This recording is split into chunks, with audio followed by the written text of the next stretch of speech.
Hello, this is Kim Butler. Today's money myth is that retirement can be predicted and planned. I remember when I was first in the financial planning industry and I sat down to do a financial plan with my parents. And I asked particularly my mom, at what age do you want to retire? And I don't remember, she was probably about 50 years old at the time. And she said, I have absolutely no idea. And I said, well, okay, but give me a number, because I have to have a number to help you with this thing called a financial plan.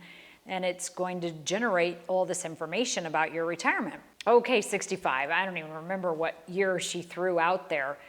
But it helps us realize how ridiculous this myth is, and it's pervasive in our society, that we can predict or plan our retirement. It's almost as ridiculous as saying that we can predict or plan our life. And you might be able to plan what you're having for lunch or dinner today, but that's about it. As we all know, tomorrow's not even a guaranteed event for us.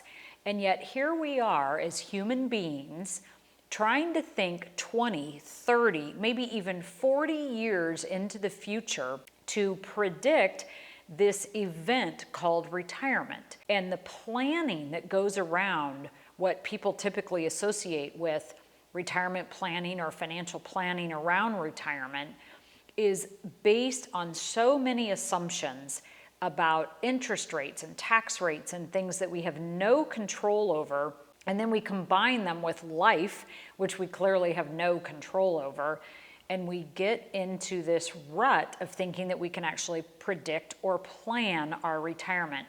Furthermore, when you really tell the truth about it, in other words, when you take what somebody might call a typical age of retirement of 65, and you look at life expectancies today that are clear out in the late 80s and 90s for healthy people, and of course we're hearing all the time about people living past age 100. The idea that you can plan for another 30 or 40 years is as insanely ridiculous as the idea that we can plan anything from, say, age 30 to 60. The verb plan, or if you want to use the word predict, should not be applied to life. And when we apply it to numbers, though we may be mathematically correct, it has nothing to do with reality. So there's nothing wrong with playing with financial planning software that's so pervasive these days on the web.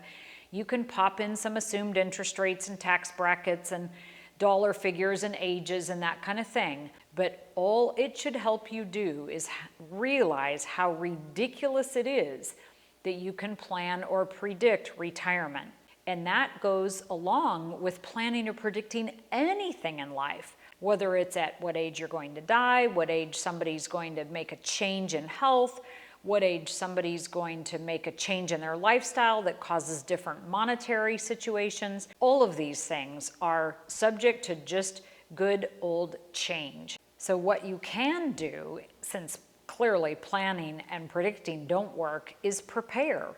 And you can do that best by continuing to save money, saving as much as you can, and making sure that you don't lose principal. Because as we grow our dollars, or as we work to make our dollars create income, we want to make sure that we are not losing principal. So don't focus on planning or predicting, just focusing on saving money and continuing to save money.